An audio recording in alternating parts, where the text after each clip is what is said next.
Welcome to another episode of the Starter Girlz Podcast. I am your host, Jennifer Loehding, and wherever you are tuning in today, we are so glad to have you. All right. So one of the things we talk about with Starter Girlz is that we're just not about career or titles, right? We're talking about wholeness today. We believe thriving happens at the intersection of health, relationships, purpose, and prosperity. And sometimes the biggest breakthroughs come when we pause, turn inward, and ask, am I truly aligned?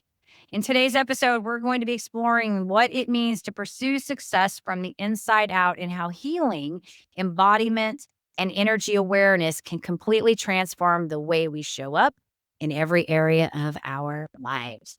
And so I'm so excited about my guest today. This is going to be so much fun. I have a feeling we're just going to be like, have a hard time getting off of here today. It's going to be great. But before we can get her on here, I do need to do a quick shout out to our sponsor. This episode is brought to you by Walt Mills Productions. Need to add excitement to your YouTube videos or some expert hands for editing? Look no further. Walt Mills is the solution you've been searching for. Walt is not only your go-to guy for spicing up content, he's the force behind a thriving film production company with numerous titles in the pipeline.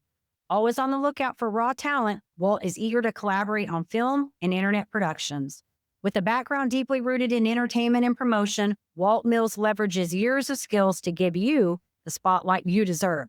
Want to learn more about Walt and his work? Head on over to waltmillsproductions.net and let your content shine. All right. And with that, we do want to make a mention to head on over to startergirlz.com. And why do you want to go over there? Because I tell you this every week. Couple reasons. One, if you've missed an episode, it's a great place to catch up and find them. And you can go all the way back to the beginning when we started this show and catch some of those cheesy episodes. But also you can keep up with what's going on and sign up for our community newsletter so you'll know what's happening and who's coming up next on the show. Also, if you are an aspiring entrepreneur or maybe you're already rocking the scene and you want to find out what your number one success block is that may be impacting your success, well, guess what? I designed a fun 2-minute quiz over there that you can take for free, and it might let you know what might be stopping you from reaching that next level. So head on over to startergirlz.com and do whatever you need to do over there. All right. And with that, we are ready to bring the guest on today. So my guest today, Dr. Mary Sanders, a medical intuitive chiropractor and host of the internationally acclaimed Energy Medicine podcast. With more than 35 years of experience, Dr. Mary blends energy medicine with positive psychology to help others release what no longer serves them and align with their true selves. From spiritual embodiment to nervous system regulation, she brings real applicable wisdom for creating sustainable transformation in health, mindset, and life. And so, Dr. Mary Sanders, we're so excited to have you here today. Welcome to the Starter Girlz Show. Well, thank you, Jennifer. I really appreciate the introduction and everybody that's tuning in today. It is my honor, absolutely my honor, to hold space for you all today and to connect. So thank you for being here. This is going to be so much fun. So you asked me before we jumped on the show where I'm calling in from. I would love to know, where are you calling in from today? You know, today I'm calling in from Boulder, Colorado. Oh, fun. Awesome. I've been there. Are you there? Do you live there now? Or are you originally from there or from elsewhere?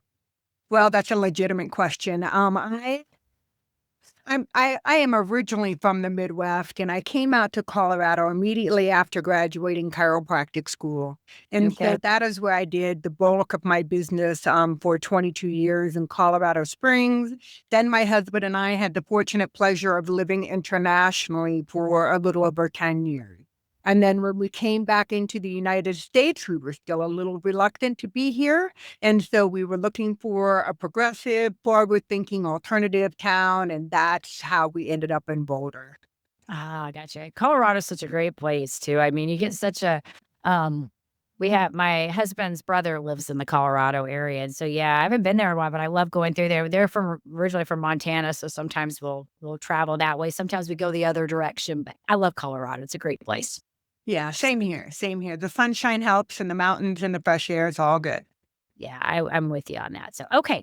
So I want to talk about you. I want to talk about your journey. And obviously, I love that you got to, live abroad for a while. I've never been, it's funny because we went on a cruise in I say one, I've been on more than one cruise, but we always seem to go on, these easy ones because we could drive down to Galveston, we could jump on a boat, we can go to Mexico, and I love it.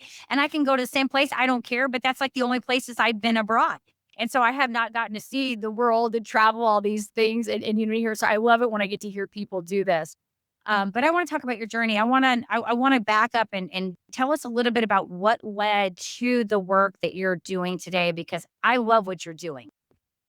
Well, for starters, I have to say that your alignment and the intention of holding space for people for health and relationships, purpose, and prosperity is so spot on. If any of those 1-4 quadrants is out of distortion, whether it be an excess or deficiency, it will impact the entire being and the system that we live in here on this physical plane. And that happened to me.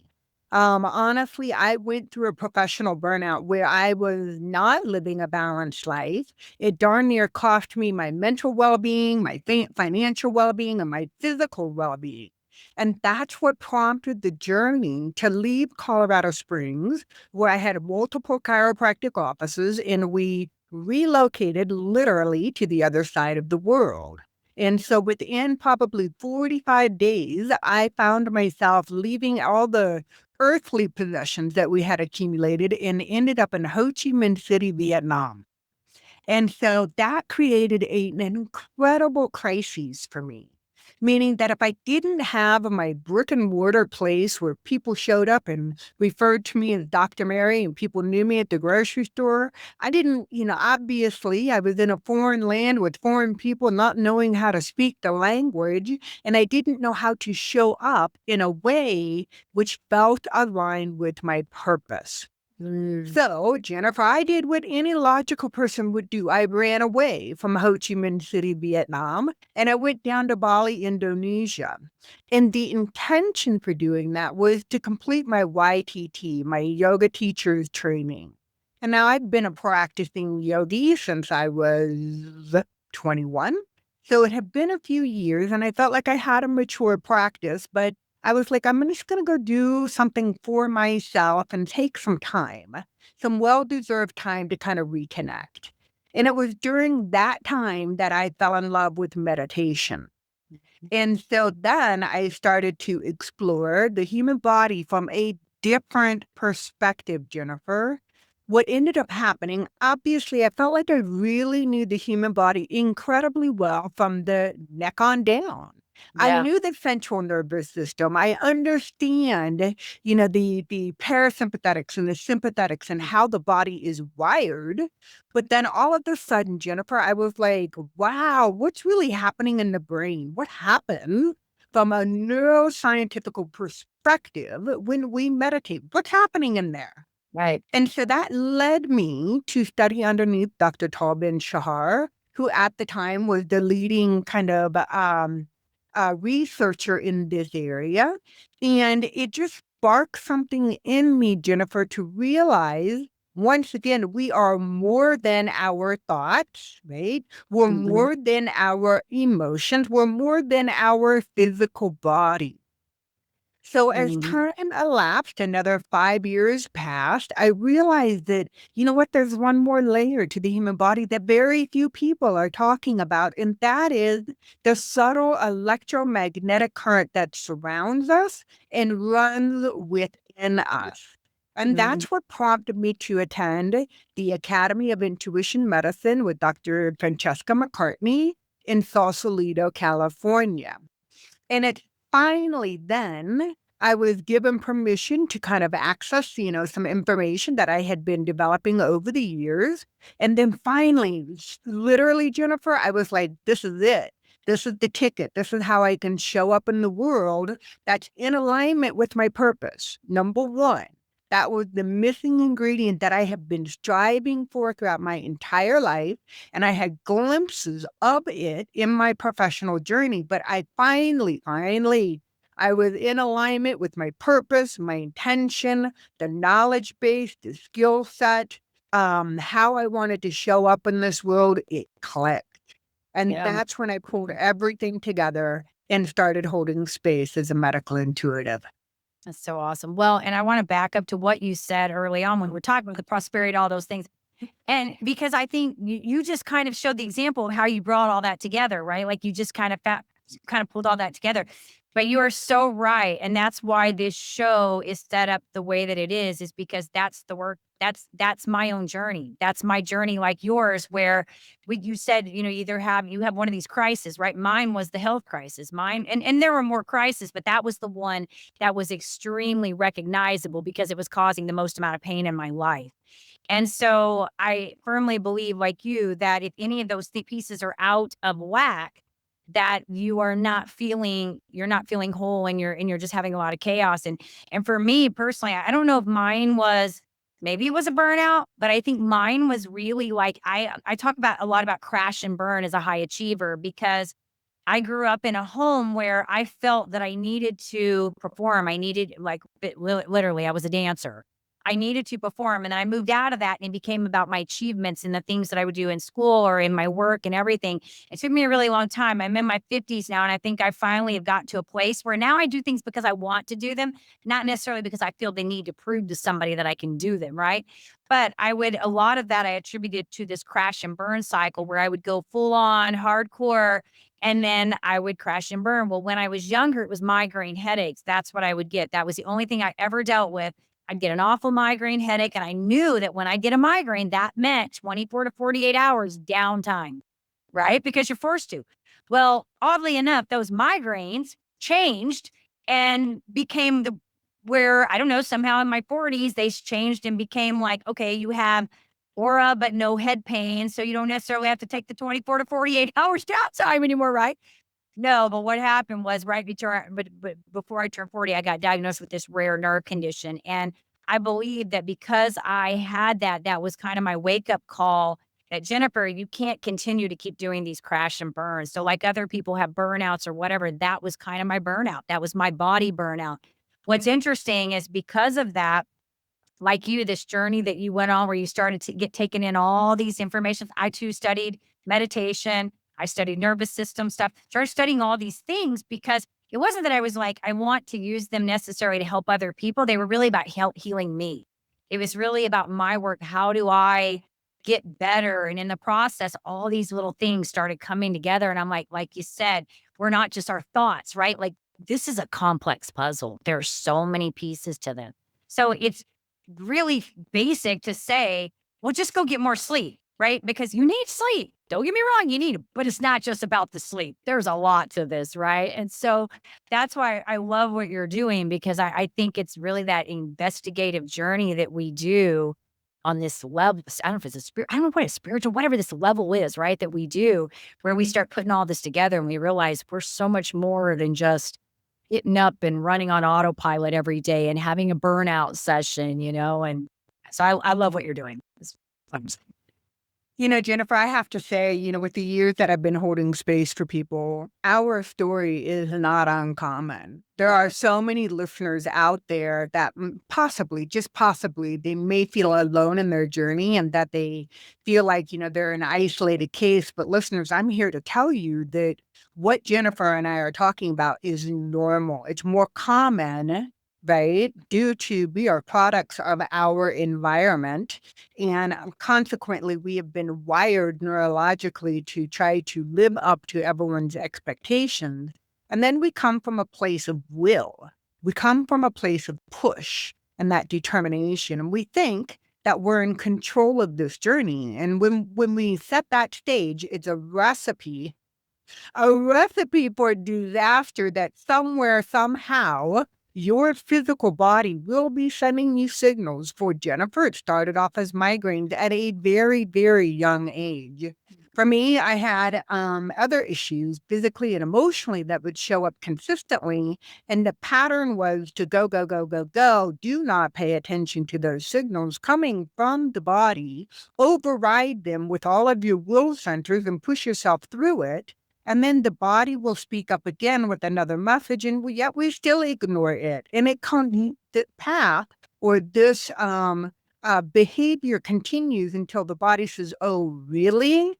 Really? You're going to try to ignore me one more time? I have news for you, lady. It is not going to work for you anymore. And then it shuts down. And then we wonder why we were betrayed by our physical body.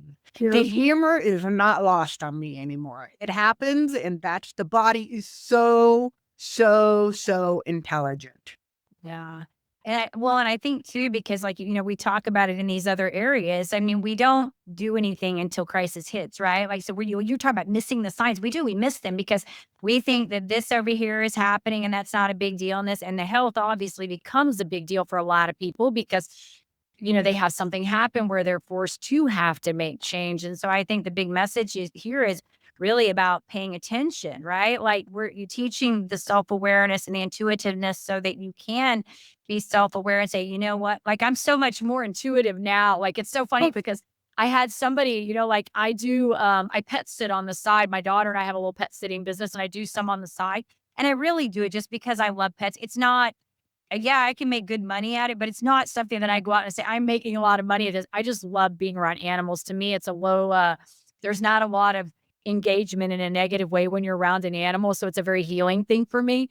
But I had one client that somebody called me about somebody and this particular client, and they smoke in their house. And so I don't like to be around cigarette smoke because I know that when I do that, it impairs my body and I don't want the aftermath. I'm not around it. I choose that. So my point to this is that I make the choices consciously every day now to be one, listen to the signals, pay attention to what works for my body, what doesn't. And that's not just about like the food I eat or the sleep. It's even the people that I put in my space, the material that I consume, the amount of energy I put into something. Like the other day, I put a little clip out from an episode where I was talking about interrupting bad thinking, bad patterns of thought. Like if I find myself going down a trail of negative thinking, meaning I'm starting to think worst case scenario, like I'm going to interrupt that.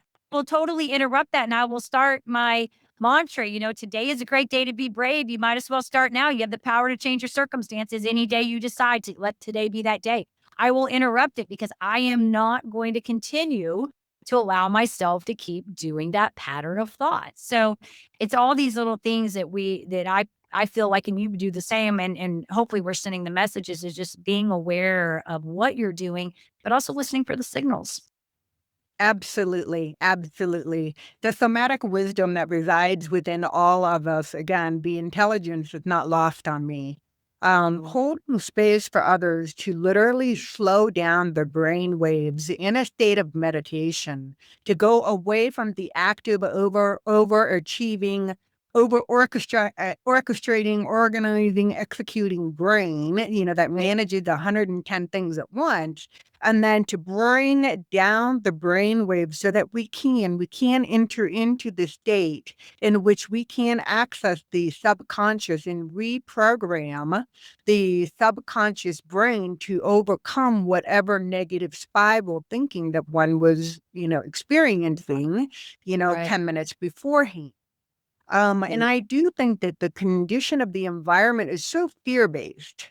We are Yeah. so fear-based that we really don't allow ourselves to decompress. And what I mean by that is to slow down long enough to meet and greet the frequency of Mother Earth, that healing, organic, nurturing, saturating, ever-loving energy that's present to us 24/7, 365. And that's the Earth's energy that humans reside in. So very few of us are tapping into a resource that's readily available to us.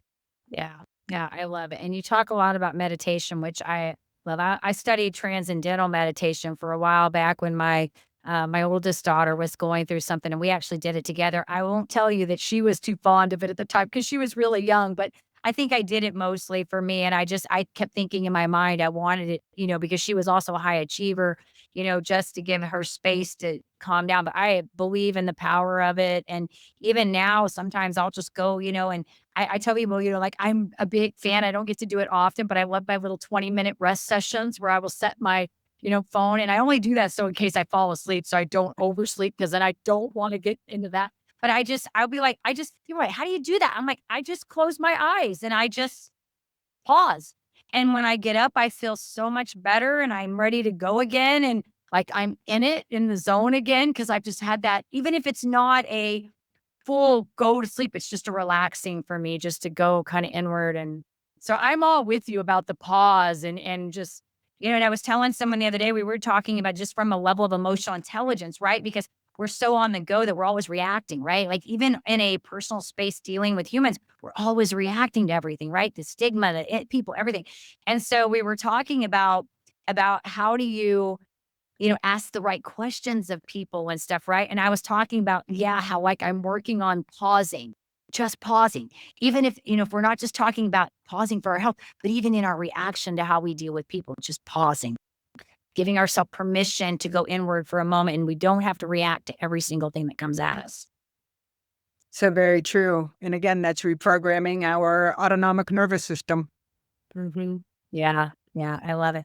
So what does it look like when a client comes to you? You don't have to tell us everything because we obviously want them to call you, right? We don't want to give all the good deets here. But when a client comes to you, what does this look like for them? Like what are they going through in a sense of obviously we talked about the pausing and going intuitive and all of that, but what does this look like for them coming to you?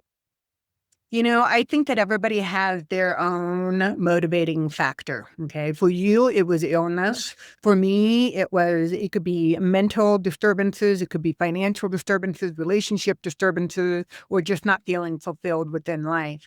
But as a medical intuitive, most people gravitate towards me with some kind of physical dysfunction, something dysregulated on some level. So I'd like to, because we've been talking about the overachieving mentality and talking about how we are cultivated in a world that's fear-based. And it is so common that I hold space for people. And one of the first things that I witnessed is a area of dysregulation, for lack of better words, within the first energy center located within the physical body, and that's located deep within the pelvis. Now, I'm going to shift the conversation from the physical, but in my world, I can't just go physical is one level, mental is another, energetic is another, chemical is another. It's all intertwined. It's all integrative to me. But most people will come in with some kind of a fear-based, whether, and again, from any of the facets of life that we were just talking about, most of them are in sympathetic dominance, unable to regulate the central nervous system, looking to find their purpose, looking to find out how they're going to show up in the world and how they can deeply trust in the universe that they will always be loved, cared for, and nurtured. And so the energy systems that I find are most dysregulated is the first energy center located within the pelvic bowl. And so the energy centers that I'm talking about are known as chakras. And for some of the listeners, you may be like, here she goes. She's off on the deep end again. But I'm here to share with all of you that I come from a very heavy scientific background. And so there is a foundation in which science is proving the validity of what it is that I'm about ready to discuss. And that an energy center known as the chakra, and for the sake of today's conversation, we're only going to talk about the major 7 chakras, and specifically in our conversation, the first one, located deep within the pelvic bowl. The chakra has 3 primary functions. Number 1, to receive information from our environment. What is our environment? People, places, things, items that influence our central nervous system. So everything that's outside of us. The second thing that happens, this information from the body or from the environment comes in through the subtle energetic body that surrounds our physical body. It makes impact with the energy center. The energy center then, third step is to assimilate this information and express it out into the environment. So you receive, assimilate, and then express. And a lot happens chemically, neurologically, emotionally, hormonally, in all of that, in that entire cycle. So as we receive energy or information from our environment and we pick it up deep within the pelvic bowl, the adrenal systems will be triggered. And the adrenals, the listeners, we're not going to get into a big physiology, anatomy 101. But basically, the adrenals are responsible hormonally for producing things that make you things that want to speed you up. So your adrenaline, your epinephrine, your norepinephrine, your DHEA, those things are all designed to pick up hormonally for a fight or flight situation. So what ends up happening is that there are chemicals that are produced when you are processing the information energetically from the environment. The hormones will be then picked up within the circulatory system. It goes up into the brain, it goes in and it gets processed with neuropeptides, and then all of this information surges back down from the physical body, and then you express yourself out into the universe. Okay, or out into the environment. And so when it comes to wanting to work through any dysfunction, to lean into more trust that you are in the right place at the right time with the right people. And if you're not, then you get to trust that that circumstance or that situation does exist for you. So it's knowing that you're surrounded by the right people, knowing that you will always be cared for, regardless how much money you make, or whether or not you're in alignment with your purpose, prosperity. All of that shows up within the first energy center. And that's the most common energy center that I start with when I'm holding space, when a new patient or a new client comes into my practice. Sure. It's interesting. Yeah, and I've heard that. I haven't heard it quite as detailed as you put it. So thank you for sharing all of that because it definitely makes sense. I mean, I get it. There was something else. Oh, well, when you were talking about people coming to you for health reasons, because people will ask me all the time, like, what do people like people when I'm out networking, I'll say, what do clients come to you for? And it's funny because, I have Starter Girlz kind of set up as the business side of things. It's like it's geared for obviously the female entrepreneur. How do we help them be holistically well so that they can operate their businesses, right? But it's the premise here is mostly on the business side. Whereas the work that I do on Jennifer Loehding is a lot more wellness based because that's the stuff that I breathe. That's the stuff I wake up thinking about, go to bed thinking about, right? And it's so funny because I'm thinking about your work and it's like these people will come to me because a lot of times they're wanting to work on their business, right? And I can't go to them in the beginning and say, okay, well, I know how we're going to solve that, but we got to do all this first because they're going to look at me and be like, right? Because I don't have a health crisis going on. So I have to subliminally I always tell them what ends up happening is we're doing all that, but usually what happens is somewhere around the 5th or 6th week, I call it sort of the like coming to Jesus moment. It's where we realize that I have talked a lot and they still haven't made a move. And you know why? It's because we need to work on a lot of this stuff you're talking about. We need to get back to working on some things over here. And so I've gotten with the last client that I took on, one of the things I told her right up front is I said, we're going to be working on the nervous system like from the very beginning, because when we work on this, you're going to be more receptive to what we're talking about over here. You're going to come from a different place than if you're all high strung over here. And we're trying to put things into your space. You're not even going to want to be receiving that information. So it's not quite as advanced as what you're talking about, but it's coming from that same space of, I believe, yes, we've got to work on these pieces over here for us so that the information that I'm talking about from a business perspective is receptive. And I tell people that, like when they go to like their financial planner or to their marriage counselor or to any of those places, my job is to hopefully give them the ability to receive that information, Right. and it'll stick. Hopefully it's going to stick instead of like you go to the gym in January and leave by February mindset where we take something on, but we're not really ready to receive it. So, So very true. I think that the tools of energy medicine from the sphere of where I come from, and this is very similar to what you're just saying, Jennifer, and that we want the information, the tools to be incredibly applicable. If you can't manage your tools, right, and your regulation tools when you go to the grocery store or when you're at Thanksgiving meal or making it through the holidays or being engaged in an intimate relationship, then we're missing the day-to-day activities that would be transformative in all the other facets of our world. And so when you're teaching them how to regulate their autonomic nervous system or to down regulate, if they're too sympathetic dominant, How do you do that? Can you do it with just simple breathing techniques? Can you do it with simple body movement? Can you do it through meditation or taking your silent, 20 minutes in the afternoon? Those are beautiful, beautiful tools that we can use and resources that we should lean into in order to see bigger transformative shifts. Yeah. Yeah. I got you. We got frozen there for a minute. Oh, both of us were frozen. So hopefully the recording caught that. We'll have to like clip a little bit in here to get us caught up today.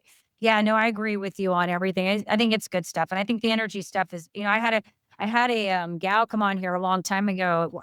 In her work, I can't remember what it was she was doing, but it was a lot talking about like how energy comes from a lot of the past things that we experience, which is a lot of what I talk about, not maybe not as much from the energy perspective, but how we hang on to belief systems and things that we went through as young children, and they manifest in these very different ways in the habits and patterns of behavior that we use.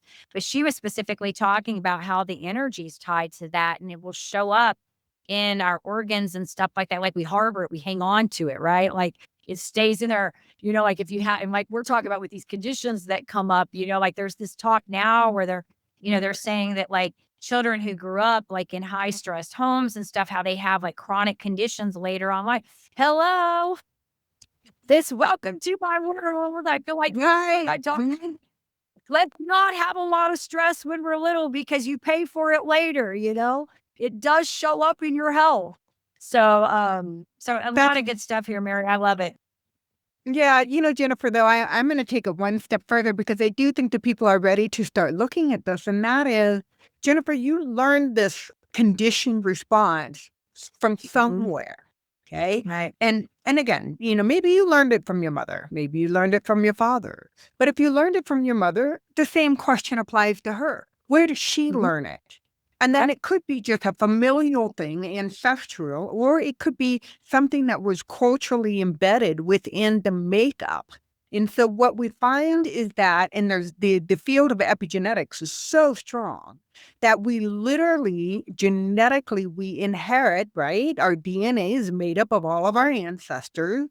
And so we as beautiful humans residing within our beautiful spirits residing within our human home have the ability to have a genetic expression, maybe something, that we don't want to align with, a conditioned response that's been within our families for generation. We don't have to express that gene. We can learn how to align to a different genetic makeup that's within us as well. And so you can make those changes. You can do the healings, which you have been, and that's going to affect your daughter, and that's going to affect your daughter's daughter and your daughter's, and it just goes down. So healing is not linear as far as time is concerned. So that's so powerful when you think about it from a quantum perspective. And that's really where quantum science, whether it be quantum neurology, quantum biology, that is what it is telling us is that we have more ability. We can empower ourselves to take control of our own healing journey and how we choose to genetically show up. Yeah. Yeah, it's good stuff. I love that. Yeah, I think it's funny how when you guys talk, I have guests come on. So I start thinking about other guests and the conversations that came on here because we had talked. I had somebody come on here one time. Another story talked about money, and we were talking about how money beliefs are generational, like they're in your DNA, and you carry out these patterns and behaviors wrapped around money, and it's really in alignment with what you're talking about. And so I think it goes deeper than us saying like great generational curses, right? It's such a deep level, right? When we talk about this, because it's not just about recognizing something that you didn't like. It's really about you healing because it has such a bigger impact on down, right? Like intuitively and stuff. And so, yeah, I always say, my kids are adults now, but I hope that, when I had my oldest, she's now going to be 29 and I wasn't this way, obviously, when they were all born, but I hope that as they have been growing, they've been watching this journey and picking up on some of that in their own processes and in their journey as well. I'm sure You it would know? defy all natural laws for them not to be Yeah. recognizing the healing and the transformation that's happening within you. Yeah. And I love the work that you're doing because I think it's important. And I think it's fun when we get, have these conversations on Starter Girls because we spend a lot of time, talking about leadership and entrepreneurship and how to succeed at life. But really, this is a foundation. This is, if you want to truly succeed in life, climbing a corporate ladder or your own ladder, whatever, is not going to fulfill you. It's not going to be it may temporarily get you to happiness, but to truly, in my mind, feel successful and feel really good, it's a whole approach. It's not just one thing. It's this whole approach. And it really starts with us. It starts with us going inward and being intuitive and and I love the big thing here we talk about, like really just pausing, making space for this going inward because there's something really I love it's hard because we get so busy and and like the other day I was talking to a client and she's like, "Oh my gosh, I'm so far behind." And I'm like, "Listen, if you do anything, give yourself just a few minutes. Like it will make all the difference just to take those few minutes and do like I have tools and techniques that she's working on, but just if it's just 5 minutes, take that time because it will make all the difference in what you're trying to do for the rest of the day." And I know for me, and I'm sure you're the same way, that just those little minutes that I allow for myself every day it can transform my entire day, Mhm. you know? I agree. My meditation practice is my most favorite part of the day. Yeah. Yeah. I love that. I love that. So for somebody, maybe we've been talking about pausing and going intuitive, and you've said so many great things. I mean, what is something we could give something we can lean into somebody to say, how can they start today? Maybe just a little something they can do for themselves to maybe hold space for themselves.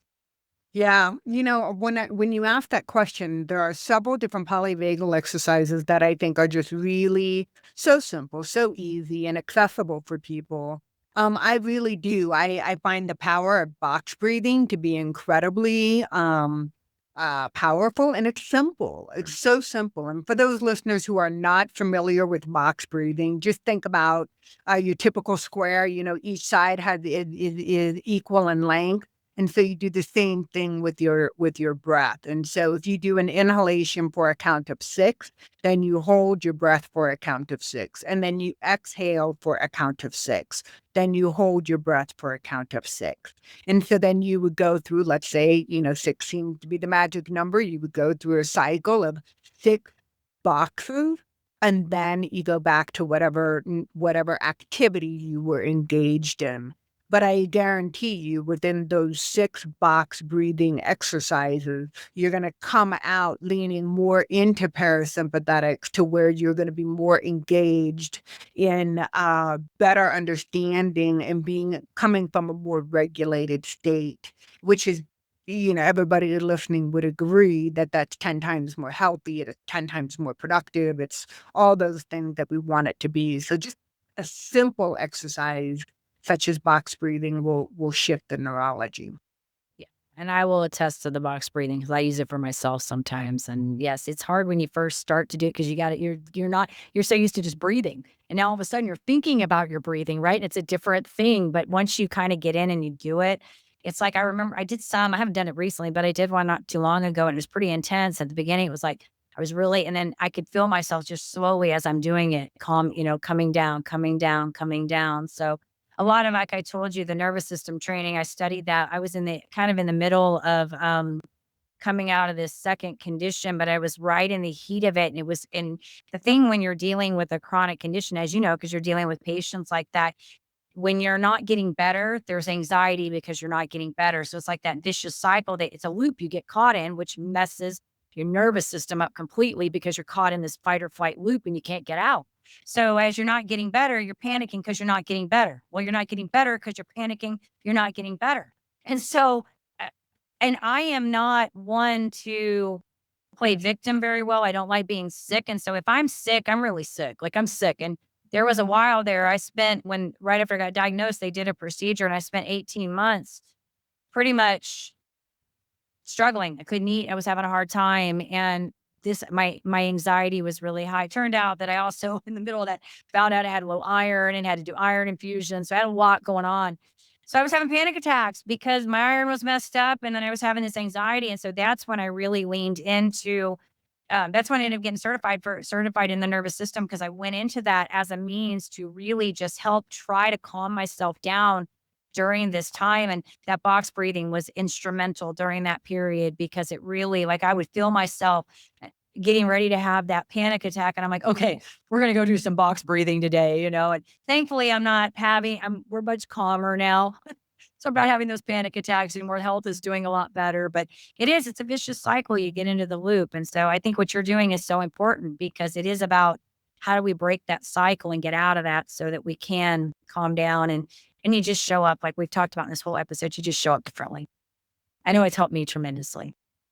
Yeah, I think the main takeaway for today's conversation is to empower the listeners. You really do have greater control than what we may have been conditionally taught. So, Jennifer's personal story is a testament. And again, my story as well. You can shift. Literally, your body is adaptable. It is your brain can mold and create new neuronal pathways.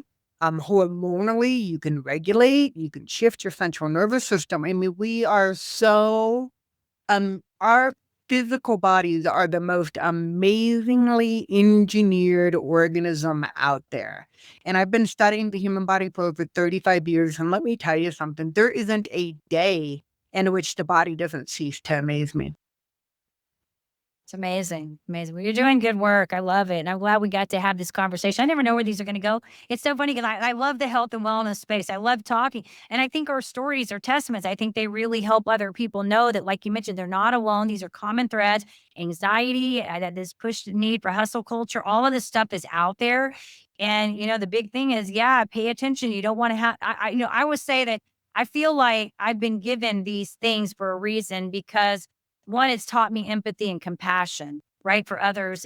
But it also, I think it gave me a voice. I think it's allowed me to be able to do this and to have these conversations with people like you, but also to be able to impart this stuff on others and say, hey, look, you don't have to wait till you have a major crisis in your life to be intuitive or to take that time.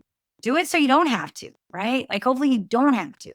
Because I always say I never wish these things on anybody, but I do feel grateful that one, they've taught me things and they've given me a voice to share and help other people in the journey. So I admire your work. I'm glad that you figured out your calling and your purpose and your passion and you lined all the things related to me so that you could talk about it and share with the world what you need to share.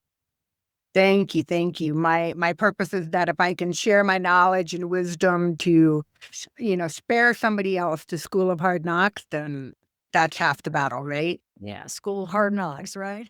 Right. I know I want my kids. They're all young adults now and I watch them and it's so crazy how we talk about those generational things. And I'll be like, how are they doing that thing that I did at that age when I'm not even doing that thing anymore? It's like, is it in it's in the DNA?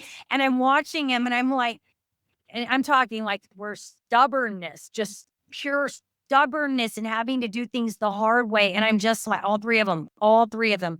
And I'm like, you know, we really don't need to make life hard, okay? Like, just don't follow my lead. We don't need to do all this because I promise you that if you continue down that path, you're going to wake up one day and you might be in my shoes. Let's just not do this. Let's not, that's part of my other part is like, how can I just keep imparting this into there? And hopefully, they listen to these episodes sometimes and they listen to the clips and they like them every now and then. And I keep thinking they're picking up on it, so I think it's good conversation and hopefully we're making a difference in the world. So absolutely. So Mary, yeah, if our audience wants to get in touch with you, because I'm hopeful that somebody listening to this today may say, you know what, like I want to follow Dr. Mary Sanders. I want to get in touch with her. I want to learn more about her work, or maybe they need some help. Where do we want to send them? I would like to send everybody who may be just curious to my website, and that is www.drmarysanders. It's a living, breathing organism. I kid you not. It stays current with all my offerings, whether it be my somatic healing, my group environments, or one-on-ones, or the podcast, or upcoming classes, my toolbox classes, or international retreats. All that information is on the website. But I think the thing that I like about the website the most is that it gives you an opportunity to create a discovery call. And that is just an opportunity for you to decide one way or another if there is a resonance a frequency in which, you feel as though you're safe, you're heard, and you feel understood, then that might be a conducive environment for healing. So take advantage of the discovery calls. Yeah, and real quick, tell our listeners a little bit about your podcast so they know because they may want to plug in and listen to that. The podcast name is Energy Medicine. We talk about all things that align the mind, body, and spirit. And so, for the most part, we have practitioners, credentialed practitioners who come in. We're holding the space for, the hardcore science that has been proven. And then we also know that there are sciences that have yet to be proven in the healing world. And that we know that as a practitioner, there's a big old pregnant pause, that the patients respond to our modalities or our techniques, but we may not be able to scientifically say, yes, this has been proven to be effective. So I'm holding space for people to understand that healing, the empowerment comes from within, and to educate people about various different modalities. Yeah, I love it. I'm gonna have to tune in and check it out. I love it. So you're doing amazing things, and I Thank you. admire your work. And I want to, I guess, say to you, congratulations on and finding, your space, and wish you continued success in what you're doing. Thank you. And Jennifer, the same goes to you. I feel the positive intent in which you're holding space for others. And I just think that that's just remarkable. So applying all of your life learned lessons and sharing it so openly with others, I think is a big deal. Thank you so much. Appreciate that. Well, of course, what we'll do here is we'll make sure that when we get these show notes put together, we will get your website in there and, of course, get you tagged in all the right places so that our people can find you. And I do want to say to the listeners, of course, we appreciate you and are grateful for you every day. And of course, I hope you found this episode both inspiring and informative. Reach out to Dr. Mary Sanders if you need her help or just want some guidance or to follow her podcast, whatever you feel you need to do. And then on our end, you know what to do. All the things like, share, subscribe, comment, so we can keep sharing all this fabulous content with you. And as I always say, in order to live the extraordinary, you must start, and every start begins with a decision. You guys take care, be safe, be kind to one another, and we will see you next time.